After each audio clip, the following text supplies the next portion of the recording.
السلام عليكم، عواشر المباركه. اليوم غنشارك معكم الفيديو ديال الشباكيه اللي ضروريه في رمضان وفي الطابله ديالنا. كتجي زوينه بزاف وشاربها العسل كيف كتشوفوا في الفيديو.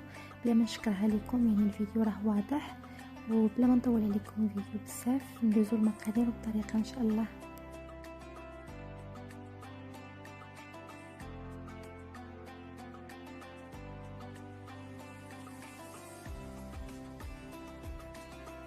بالنسبه للدقيق هذا هو اللي كنستعمل، سبق لي وشاركته معكم، غير هاد المره ما لقيتش هذاك ديال الحلويات وخديت هذا حتى هو، يعني كتستعملوه في جميع الحاجات كيجي مزيان.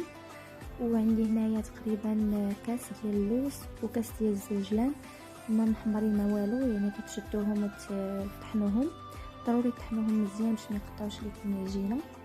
هنايا عندي كاس ديال الزبده ما عامرش، كاس لاروب، وكاس ديال الزيت مخلطه ما بين العاديه والبلديه، وكاس ديال الماء زهر كندير فيها الزعفران وكنخليه ليله كامله. وعندي تقريبا 4 كاس ديال الخل، معلقه صغيره ديال القرفه، معلقه كبيره ديال حبه حلاوه، ومعلقه كبيره ديال النافع، حتى هما ضروري يكونوا مطحونين مزيان. هاد الطامه هذه انا كنستعملها واختياري الا بغيتو ما ديروهاش، يعني غير كتعطيكم اللون زوين في الشباكيه. والخميره هذه غندير نص ديالها حيتاش فيها 15 غرام، يعني نتوما بالنسبه لي في المغرب غديروا هذيك الساشي ديال 7 غرام. ودرت شويه ديال المسكه الحره. اول حاجه ضروري تخربلوا الدقيق وتضيفوا عليه هذوك النواشف كامله، وتضيفوا حتى شويه ديال الملحه، نسيت ما ذكرتهاش باش كتوازن الاذواق، غير واحد القبيصه ديال الملحه. صافي ديك النواشف كامله كتخلطوها مع بعضياتها وكتدخلوها في هذاك الدقيق. هذه مرحله مهمه في الشباكيه، ضروري انكم ديروها.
ومن بعد ضفت هذيك الزبده والزيت اللي مخلطه ما بين زيت العود وزيت العاديه، تقريبا كاس اللاروب.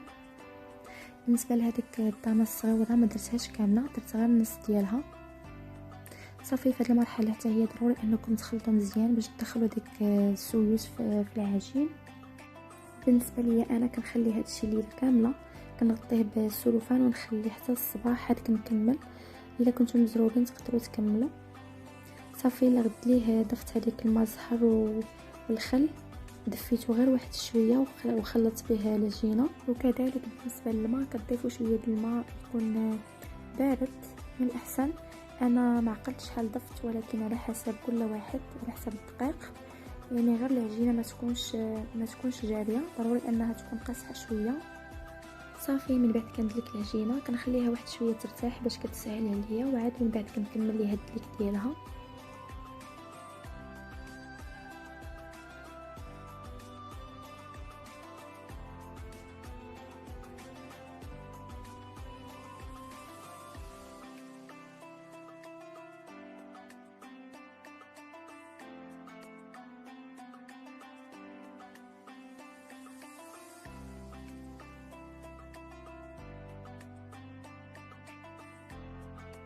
من بعد كنقطعها قطع صغيره وكل واحد يعني كل قطعه كنطويها على شكل مستطيل، وكنديرهم في بلاستيك. ضروري ديروهم في بلاستيك باش العجينه ترطب شويه وما تبقاش قاصحه.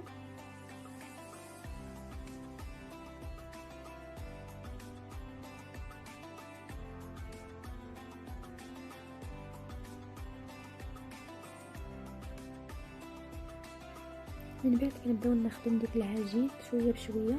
كندلكو العجينه مزيان، ضروري انكم تدلكوها مزيان وتجي رقيقه. انا كنبغي نخدم بهذا الدلاك، ما كنبغيش نخدم بهذيك الماكينه واخا عندي يجيني هكا ساهل. وبالنسبه لهذه هي باش قطعت الشباكيه صراحه زوينه بخاتيك، غير هي خاصكم ما كتبغيش خاصكم تبركوا عليها مزيان باش انها تقطع لكم العجينه مزيان.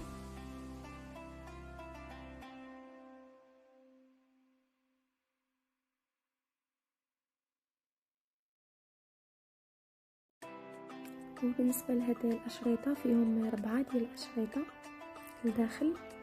بالنسبه للتشبيكه انا هي اللي كندير واللي كتعجبني، سبق شاركتها معكم العام اللي فات.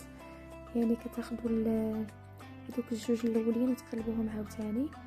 كنت العام اللي فات درت معكم بهذيك الاشرطه 5 الاشرطه، ولكن ماشي مشكل يعني حتى 4 راه كتجي مزيانه. صافي كنلصق هذوك القنيتات بجوج ومن بعد كنقلبها كتشبك لكم يعني راسها.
خليتها حتى نشفات. هذه هي الكميه اللي خرجت ليا.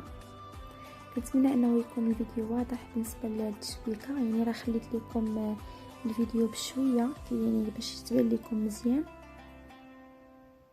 صافي من بعد دزت المرحله ديال القلي. هنايا بالنسبه للعسل ضروري انا كندفيها شويه، اللي هي كيف كتشوفوا راها قاصحه، ولكن من بعد كندفيها شي شويه. كنقسمها على جوج، ضروري كل اناء كندير فيه شويه. وبالنسبه للزيت ضروري تكون سخونه، ومن بعد تنقصوا العافيه باش ما تجيكمش اللون ديالها يعني محمر بزاف، وتبقاو مقابلينها مره تقلبوها.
بالنسبه لهذيك العسلات كنقسمها على جوج، باش هذيك القليه الاولى كتاخذ الوقت ديالها في العسل، وبيد ما كنسالي القليه الثانيه كنديرها في الاناء الاخر وكنبقى مستمره بحال هكذا. هاد الطريقه زوينه بزاف يعني بالنسبه للشباكيه باش كتاخذ الوقت ديالها في العسل. وبالنسبه لطريقه الاحتفاظ ديالها كنديرها انا في بلاستيكه، وكل ما بين كل طبقه وطبقه كندير سلوفان كندخلها المجمد، كتبقى معايا مده طويله ما كيطلع عليها والو. ندوز بالطريقه ديال التقديم ان شاء الله. وهذا هو الشكل ديال الشباكيه اللي صايبت معكم، كنتمنى انها تعجبكم وتجربوها، والى اللقاء في فيديو قادم ان شاء الله.